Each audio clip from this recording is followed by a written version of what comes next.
며칠 전에 한 TV의 의학 프로그램에서 무좀을 아주 쉽게 고치는 방법 이렇게 소개를 하더라고요. 그 방법은 뭐냐? 한번 치료를 시작했으면 무좀의 원인인 곰팡이 균이 죽을 때까지 치료를 해야 되는데 대부분의 사람들이 증상이 좀 완화되면 나았나 보다 그러고 약을 끊기 때문에 무좀이 치료되지 않는 것이다 이런 얘기를 하더라고요.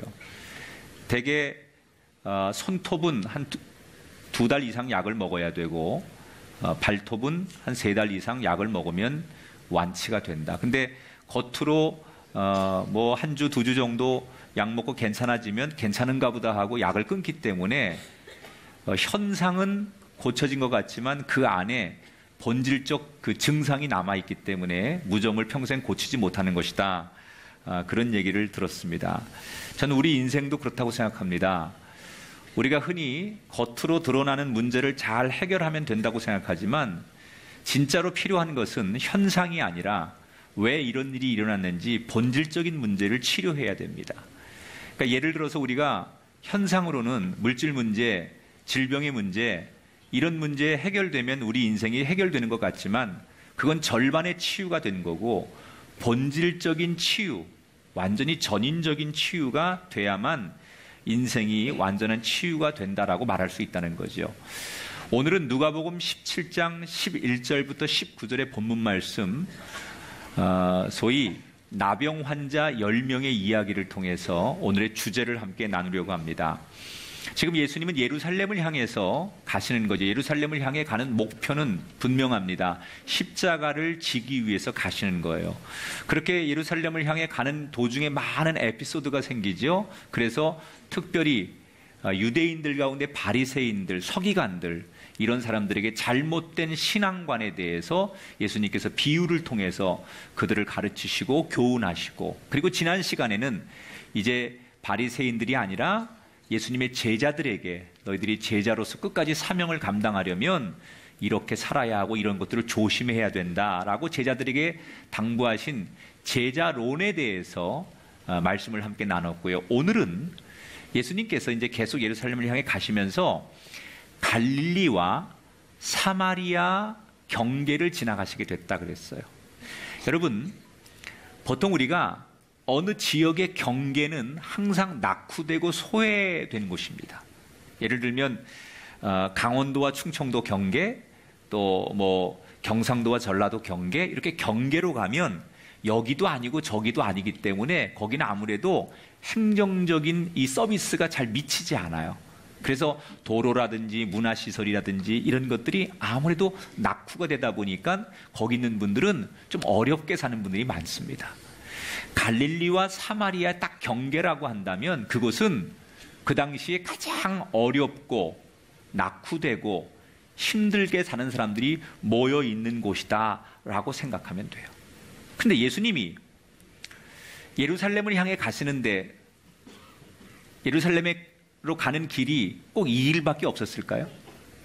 훨씬 좋은 길, 사람들이 좀 엘리트들이 모여 있는 길, 또 사람들이 자기를 환영해 주는 사람들이 있는 곳, 그런 길을 향해서 예루살렘을 갈 수도 있었을 거예요. 그러나 예수님은 아마도 의도적으로 갈릴리와 사마리아 이 경계 지역, 낙후되고 소외된 곳을 향해 가신 것 같아요. 이 말은 예수님은 의도적으로 가난하고 소외당하고 버림받은 자를 향하여 가시는 분이라는 거예요. 오늘 이 예배를 드리는 저와 여러분 가운데 나는 사람들로부터 버려졌거나 또는 내가 사람들로부터 환대받지 못하거나 소외당하거나 아픔과 상처를 가지고 계신 분이 계시다면 저는 오늘 이 예배 가운데 이 소외된 곳을 찾아오신 예수님이 여러분의 인생과 가정에도 찾아오시는 시간이 되시기를 주의 이름으로 축원합니다. 일부러 그 가난한 곳을 지나가시는데 그 마을에 딱 들어가자마자 누군가가 예수님을 너무나 애타게 부르는 소리가 들리는 거예요. 당연히 소리가 나는 쪽으로 예수님이 돌아봤더니 저쪽에서 10명의 나병 환자들이 예수님께 이렇게 소리를 치는 거예요. 13절 말씀, 예수 선생님이여 우리를 불쌍히 여기소서. 여기서 두 가지를 기억했으면 좋겠어요. 자, 10명의 나병 환자가 예수님께 부르짖었다고 그랬어요. 만약에 한 명이나 두 명이 예수님을 불렀다면 그 소리가 군중 소리에 파묻혀서 들리지 않을 수도 있었을 것입니다.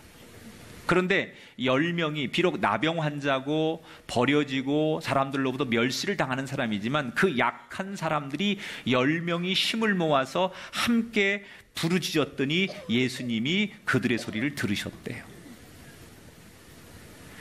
우리는 신앙생활을 할 때 아주 균형 잡힌 신앙생활을 해야 되는 것 중에 하나가 개인의 신앙과 공동체의 신앙의 균형을 이루어야 돼요. 혼자서 묵상하고 혼자서 기도할 수 있어요. 혼자서 하나님 앞에 고백할 수 있어요. 그러나 함께 부르짖어 기도하고 함께 찬양하고 함께 예배하는 곳 속에 주님의 더 큰 역사가 임하는 것을 기억하시기 바랍니다. 혼자서 내가 찬양하고 혼자서 기도하는 것, 그것만이 좋은 게 아니라 때로는 함께 연약한 자들이 모여서 함께 주를 부르짖고 함께 주님을 찬송하고 함께 예배를 드리는 공동체, 다시 말하면 이런 교회의 예배가 될 때 하나님께서 가던 길을 멈추고 우리에게 시선을 주시고 우리 가운데 역사한다는 것을 기억하시기 바랍니다. 두 번째, 오늘 이 13절의 말씀 속에 우리가 가슴에 담아야 될 말씀이, 따라합시다. 불쌍히 여기소서. 여러분, 예수님이 우리를 불쌍히 여기지 않으시면 아무 소용이 없습니다. 우리는 사람의 동정을 구하며 사는 것이 목표가 되면 안 돼요. 사람들이 나를 동정해 준다고 내 인생이 행복하지 않아요. 인생이 궁극적으로 행복하려면 예수님의 긍휼하심, 예수님이 나를 향한 불쌍히 여기는 마음이 있어야 돼요. 현대인들은 많은 사람을 내 편으로 설득하는 게 인생을 잘 사는 거라고 생각해요. 아닙니다. 오늘 이 나병 환자들이 고백한 것처럼 다른 얘기하지 않아요. 우리를 불쌍히 여기소서. 모든 인생의 행복의 출발은 주님이 우리를 불쌍히 여겨주는 것으로부터 인생의 문제는 해결되는 거예요. 사람의 평가는 두 가지예요. 여러분, 상대적 평가와 절대적 평가가 있어요. 상대적 평가라는 건 이런 거예요. 누군가가, 사람들이 우리를 향해서 정말 당신 참 은혜스러워. 어쩌면 당신 기도하는 모습이 그렇게 은혜스럽고 찬양하는 모습이 은혜스럽고 봉사하는 게 그렇게 대단해 보이는지 몰라. 당신 이번에 헌금 많이 했다며. 당신 진짜 믿음이 대단해. 이건 상대적 평가죠. 나를 그렇게 축혀 세워주고 대단하다고 그러고 부럽다고 말한 그 사람이 어느 날 갑자기 돌변해요. 당신 가식적이고 위선자고 당신 별것 아니야. 그리고 나를 미워해요. 우리가 사람들로부터 설득을 얻으려고 하는 건 상대적 평가에 만족을 얻으려고 하는 거예요. 내 편을 많이 만드는 거는 그 사람들이 절대적이지 않아요. 오늘은 내 편이지만 내일은 적이 될 수 있어요. 오늘은 나를 긍정적으로 바라보지만 내일은 부정적으로 바라볼 수 있는 거예요. 그래서 사람은 믿을 수가 없는 거예요. 여러분, 어느 누구도 사람은 상대적이에요. 내 마음과 내 기준에 맞지 않으면 언제든지 상대와 단절되는 게 사람이에요. 그런데 절대적인 건 뭐냐? 하나님은 변하지 않아요. 사람이 100명이 나를 불쌍히 여기는 게 중요한 게 아니고 100명을 설득해서 내 편을 만드는 게 중요한 게 아니고 하나님이 나를 불쌍히 여겨주시고 하나님이 나를 긍휼히 여겨주시는 것. 이것이 인생이 행복해지는 방법이에요. 여러분, 오늘 현대사회에서도 길거리에서 소리를 지르면 이상하게 쳐다봅니다. 그런데 2000년 전 유대 땅에서 지금 예수님께 소리를 지르는 이 사람들은 이상한 정도가 아니라 유대의 관습으로 보면 죽음을 각오해야 되는 상황이에요. 왜냐하면 이 사람들은 나병 환자거든요. 율법에 보면 나병 환자들은 부정한 사람들로 취급을 받아요. 하나님 앞에 저주받은 사람들이다. 이렇게 그 당시에 정의를 내리고, 그래서 이 사람들은 부정한 사람이니까 일반인들하고 섞여 살 수가 없어요. 부정하니까. 그리고 전염병이기 때문에. 그래서 보통 성, 마을 바깥으로 이 사람들을 쫓아냅니다. 그러면 마을 바깥에 성 밖에서 움막을 짓거나 동굴 같은 데서 사람들이 어쩌다가 성 밖으로 던져주는 음식을 먹으면서 연명하는 사람들이에요. 아니면 스스로 바깥에서 길거리에서 뭔가를 주워서 하루하루 죽지 못해 사는 비참한 인생들이 나병 환자들이에요. 이 사람들은 율법적으로 자기들이 부정한 사람들이기 때문에 일반인들을 만나면 자기들이 먼저 피해야 돼요. 혹시 상대가 내가 나병 환자인지 모르고 나한테 가까이 오면 얼굴을 가리고 소리를 질러야 돼요. 가까이 오지 마십시오. 나는 부정한 사람입니다. 나는 나병 환자입니다. 그러면서 자기가 자리를 피해야지, 만약에 이 일반인들에게 발각이 되면 사람들이 돌을 들어서, 부정하니까 그냥 막 돌을 들어서 던져서 죽여도 상관이 없는 사람들이에요. 그게 그 당시 법이에요. 그런데 이 나병 환자들이 예수님을 향해 소리를 지르는데 뭐라고요? 나는 부정한 사람이니까 가까이 오지 마십시오 그러는 게 아니라, 예수님 우리한테 좀 와보십시오, 우리를 좀 도와주십시오, 이렇게 부르짖었어요. 그러니까 주변에 있는 사람들이 당연히 저 미친 사람들, 정신 나간 사람들, 저 부정한 죄인들, 저주받은 사람들, 그리고 손가락질하고 그들을 비난하고 욕했을 거예요. 그런데 그들은 분명히 그 욕이 들리고 자기들을 향한 손가락질, 비난의 소리가 들릴지라도, 그러면 그럴수록 죽기 아니면 까무라치기라고 그랬나요? 예수님을 더 크게 부르짖는 거예요. 눈치 보지 않아요. 누가 뭐라든 간에, 남들이 뭐라고 비판하든 간에 상관하지 않아요. 예수님만 바라보는 거예요. 왜요? 그들은 확신이 있었어요. 무슨 확신이요? 아무도 우리를 거들떠보지 않고 누구도 고칠 수 없는 이 불치의 병일지라도 저분 예수 그리스도, 예수님이라면 능히 고칠 수 있으리라. 여러분, 여기서 우리 한 가지 배워야 될 게 있어요. 우리가 내 인생이 정말로 회복되고 치유되려면 주변의 시선, 남들의 평가, 이런 것보다 더 우선해야 될 것이 하나님만 집중하는 거예요.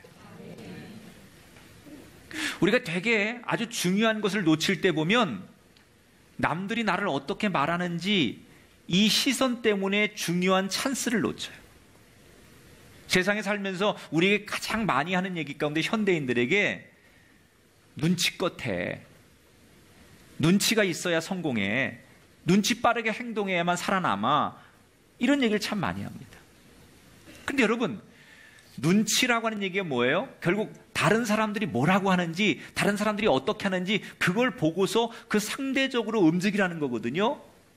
이게 굉장히 지혜로운 것 같고 처세술상 아주 뛰어난 것 같지만, 너무 사람이 누군가를 의식하고 눈치를 보다 보면 내가 정말로 해야 될 중요한 일을, 내가 해야 될 중요한 찬스를 사람들이 놓칠 때가 많아요. 저는 오늘 이 10명의 나병 환자에게 우리가 꼭 하나 정말 강력하게 도전받아야 될 메시지 중에 하나가, 이 사람들이 평생 나병 환자로 버려진 인생으로, 그렇게 부정적인 인생으로 살다가 어느 날 자기들은 예수님을 만난 적이 없었어요. 소문만 들었겠지요. 사람들이 하는 얘기를 귀동냥으로 예수님에 대한 소문만 듣다가 인생 일대에 딱 한 번 찾아온 기회를 놓치지 않는 거예요. 그날 예수님께서 이 소외된 자기 마을을 찾아오셔서 지나가는 그 한 번의 기회를 이 나병 환자들은 놓치지 않는 거예요. 나는 여러분들이 이 나병 환자가 만난 찬스를 여러분의 것으로 만드는 복된 인생이 되시기 바랍니다. 금년이 그런 인생이 되시고, 여러분 오늘 이 예배가 여러분에게 이 나병 환자가 평생에 한 번 찾아온 기회를 붙들었던 것처럼 바로 그 기회의 인생이 되시기를 주님의 이름으로 축원합니다. 이 나병 환자들의 장점은 뭐예요? 옆에서 욕을 하든 남들이 뭐라고 평가를 하든 어떻게 그들에게 이야기하든 그것보다 더 소중한 주님을 향한 확신. 오늘 우리의 공동체, 우리의 그리스도인들이 사람들의 시선을 넘어 하나님을 향하는 저와 여러분이 되기를 주의 이름으로 축원합니다. 남들이 어떻게 볼까 눈치 보지 말고 하나님만 바라보는 인생, 그게 바로 나병 환자의 인생이라는 거예요. 자, 이 10명의 나병 환자가 점점 소리를 높이며 예수님을 향해 간절히 부르짖습니다. 이들이 지금 예수님께 원하는 건 뭘까요? 왜 이렇게 부르짖는 걸까요?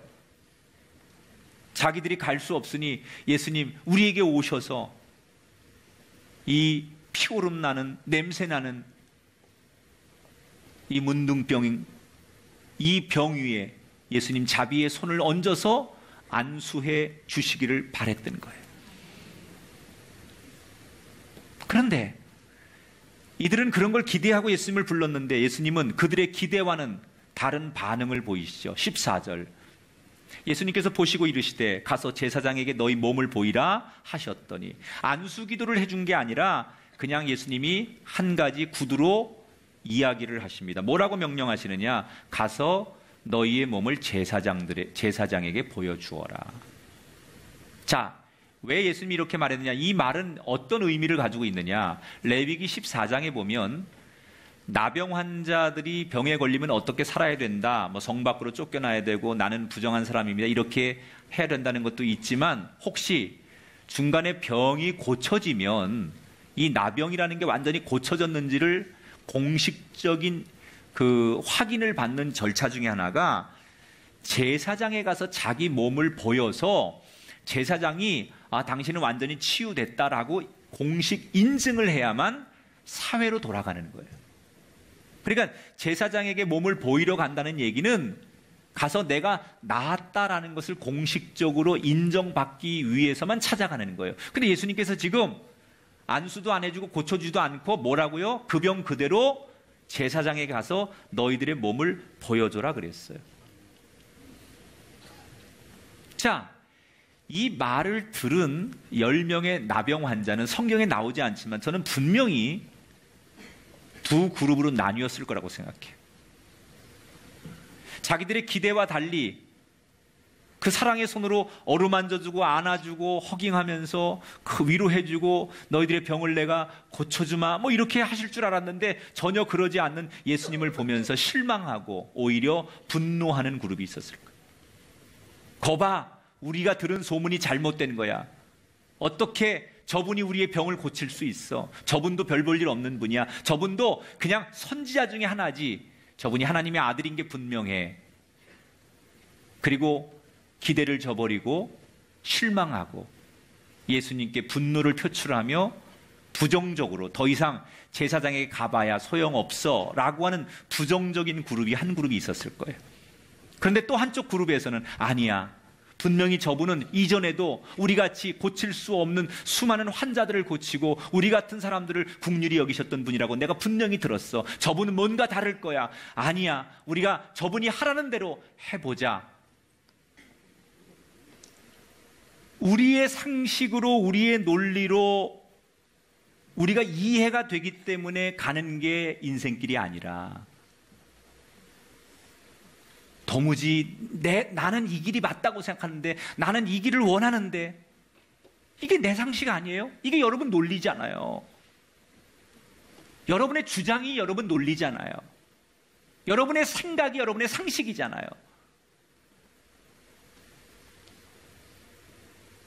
하나님이 그건 내려놓고 그럼에도 불구하고 하나님을 신뢰하고 믿고 따를 때 우리 인생을 올가매던 문제가 해결되고 우리 삶의 상처가 치유될 줄 믿습니다. 사람은요, 이렇게 한번 그 믿음의 체험을 하고 나면 한 단계 성장하는 거예요. 내 상식적으로 안 했는데 그래도 하나님을 믿고 따라가 봤더니 그게 맞더라는 거예요. 그러면 그 다음에 어떻게 돼요? 사람이 두 번째는 훨씬 더 내 상식을 버리고 내 이성을 버리고 말씀을 따라가게 돼요. 이게 두 번, 세 번 경험하게 되면 사람이 나중에는 내 상식이 중요한 게 아니에요. 내 이성이 중요한 게 아니에요. 남들의 논리가 중요한 게 아니에요. 하나님 말씀이 중요해지는 거예요. 여러분이 이 체험과 경험이 없기 때문에 늘 아직도 내 상식, 내 논리, 내 이성, 사람들이 말하는 다수의 의견, 이걸 여러분이 고집하는 거예요. 여러분, 이 나병 환자들이 뭐 했습니까? 말씀을 믿었을 뿐인데 그들이 누구도 해결하지 못하는 저주의 질병에서 치료받지 않았습니까? 여러분 삶에 말씀이 등불이 되시고 말씀을 쫓아가는 전인적 치유의 인생이 되시길 주 이름으로 축원합니다. 자, 오늘 성경은 이렇게 나병 환자들이 상식과 논리를 내려놓고 주님 말씀만 믿고 따라갔더니 고침받고 그들이 남은 인생을 행복하게 살았다라고 끝날 줄 알았어요. 그게 보통 우리 상식이에요. 그런데 이렇게 성경이 끝나면 좋았을 텐데 오늘 이야기는 그렇게 끝나지 않고 속편의 이야기가 등장해요. 15절 16절을 같이 읽어볼게요. 시작. 그 중에 한 사람이 자기가 나은 것을 보고 큰 소리로 하나님께 영광을 돌리며 돌아와 예수의 발 아래에 엎드려 감사하니 그는 사마리아 사람이라. 자, 10명의 구성원이 어떻게 되어 있었느냐? 9명은 유대인이고 1명이 사마리아 사람이에요. 지금 말하면 이 사마리아와 유대인들은 인종 갈등이 너무 심한 사람들이 절대 어울리는 사람들이 아니에요. 그런데 인종 갈등보다 더 큰 문제, 나병이라는 문제가 생기니까 인종 갈등이 문제가 안 된 거예요. 그래서 10명이 같이 공동체 생활을 했던 거예요. 버려진 인생이기 때문에. 그런데 10명이 예수님 말씀을 믿고 그냥 가다가 가는 도중에 고침을 받았어요. 그런데 조금 있다가 흥분한 목소리로 한 사람만 돌아와서 예수님을 막 부르더니 너무 감격한 표정을 짓고 예수님 앞에 무릎 꿇어 엎드려 울면서 예수님 감사합니다. 주님을 찬양합니다. 그러면서 예수님께 감사와 찬양을 드리는 한 사람이 있었는데 그가 사마리아 사람이에요. 자, 신앙의 여러분 단계 중에 최고의 성숙한 단계가 감사예요. 나는 최고의 성숙한 신앙의 단계를 가고 싶다 그러면 여러분 뭘 해야 되냐? 감사하는 게 최고의 단계예요. 감사라는 건 뭐냐면 감사는 상대를 인정하는 게 감사예요. 감사는 상대에게 영광을 돌리는 게 감사예요. 우리 신앙이 최고의 경지에 이르는 성숙의 단계는 하나님을 인정하고 하나님께 영광을 돌리는 거예요. 그래서 우리가 예배 가운데 항상 최고로 하나님을 높이는 게 뭐예요? 감사의 기도를 드리는 거예요. 우리가 하나님 앞에 드리는 예물과 예배 가운데 제일 좋은 게 뭐예요? 가장 성숙한 높은 단계가 감사의 마음을 드리는 거예요. 그래서 범사에 감사하라. 이게 인간이 할 수 있는 신앙의 경지에서 최고의 경지라는 거예요. 왜? 감사는 그분을 인정하고 그분께 영광을 올려드리는 거예요. 그런데 문제는 주님을 인정하고 주님께 영광 돌리는 사람이 10명 가운데 1명이라는 거예요. 9명은 어디 갔느냐? 이 사람들은 중간에 기적이 일어난 것, 자기의 병이 나은 것에 너무 기뻐하고 감격해서 그거에 취한 나머지 얼른 제사장에게 가서 공식적인 인증을 받고 나서 빨리 가족과 세상에게 돌아갈 욕심에 예수님을 잊어버렸어요. 자, 여기서 중요한 것. 9명의 이 나병 환자들이 얻은 것이 있는 반면에 잃은 것이 있었어요. 그들은 건강을 얻었어요. 사회적인 지위를 얻었어요. 그리고 다시 이 꿈을, 세상을 살 수 있는 꿈을 얻었어요. 그런데 뭘 잊어버려요? 가장 소중한 예수님을 잊어버렸어요. 그런데 여러분, 이게 얼마나 어리석은 건지를 얘기하고 싶은 거예요, 예수님은. 얻는 것만 우리가 집착하지 말고 이 잊어버리는 것에 대한 안타까움을 우리가 깊이 생각하라는 말씀이에요, 이게. 9명은 얻은 것에 취하다 보니, 다시 말하면 우리로 말하면 내가 당장 물질 문제 해결받고 질병에서 해결받고 보여지는 세상 문제를 내가 해결받은 것으로 만족하다 보니 주님께 감사하고 주님께 예배하고 주님께 약속한 것을 잊고 이제는 문제 없으니까 내 갈 길을 가는 그런 인생, 얻은 게 있지만 너무 소중한 것을 잃고 있다는 거예요. 그런데 이 한 명의 사마리아인, 얻은 게 있지만 절대 잃으면 안 된다고 생각하고 예수님께 돌아와 감사와 찬양을 올려드리는 이 사람에 대해서 예수님이 탄식하잖아요. 너 말고 나머지 9은 어디 있느냐. 그 세상 것 때문에 진짜 소중한 걸 잊었구나. 여러분, 그 돈 몇 푼 때문에 사람을 잃습니까? 여러분, 형제를 버리고 가족을 버립니까? 우정을 버리고 신의를 버리고 나 살자고 남을 죽입니까? 내가 얻고 싶은 거 가졌다고 너무 소중한 걸 잃고 계시진 않습니까? 9명은 내가 원하는 걸 얻었지만 진짜 소중한 걸 잃어버린 사람들이에요. 그러나 이 한 명은 달랐어요. 세상에 얻은 것으로 만족하지 않고 진짜 중요한 것을 잃고 싶지 않았던 거예요. 그래서 예수님께 돌아와 감사했더니 예수님께서 그에게 놀라운 선언을 하세요. 19절에 보니까 그에게 이르시되 일어나 가라, 내 믿음이 너를 구원하였느니라 하시더라. 9명은 나병은 나았지만 구원의 문제까지는 해결받지 못했어요. 그런데 육신적인 문제만 고침받고 나머지를 해결받지 못한 반면에 이 한 사람은 예수님께 감사함으로 육신의 문제뿐 아니라 죄악의 고통에 시달리던 영혼의 문제까지 치유를 받았다는 거예요. 여러분, 하나님께서 언젠가 저와 여러분의 문제를 해결하시고 인생을 고쳐주실 때 우리가 그것만 기뻐한다면 우리는 절반만 치유된 사람이에요. 완전한 치유는 언제 일어나느냐?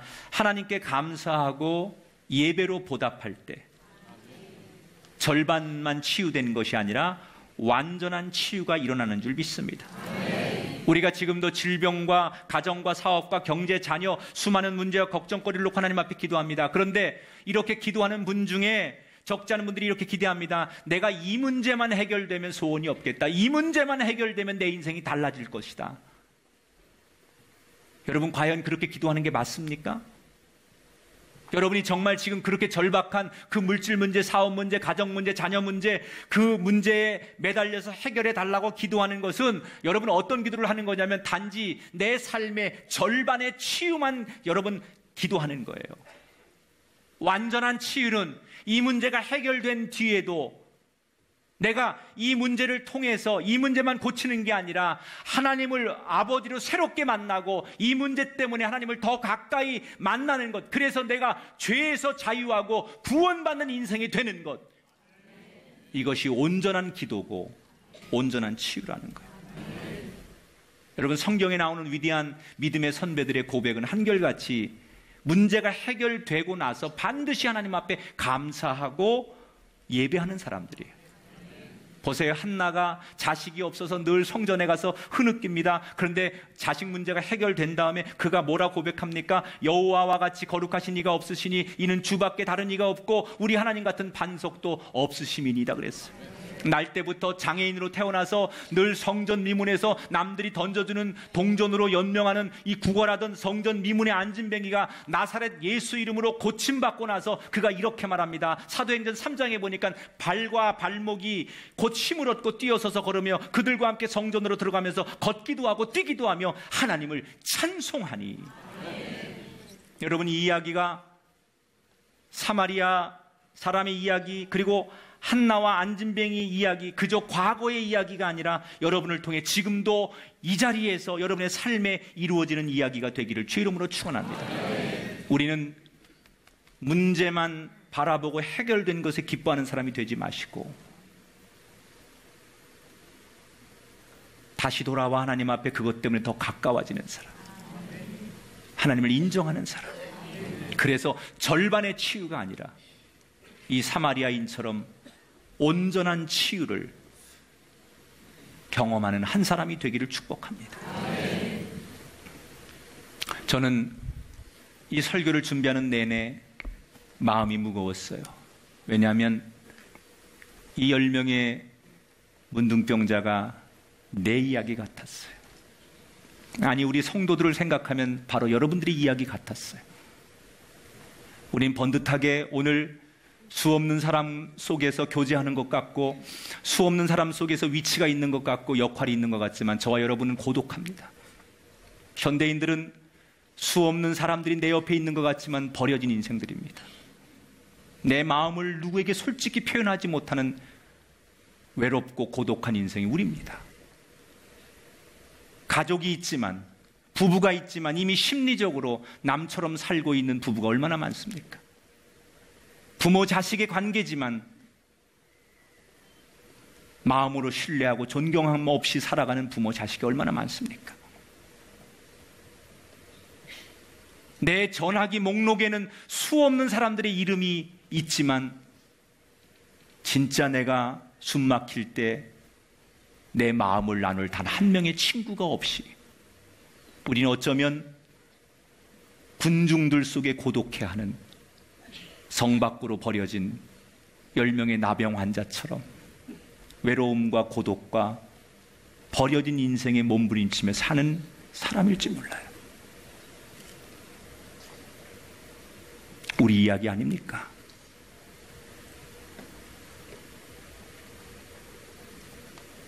상처받고 힘들어하는 저와 여러분의 이야기 아닙니까?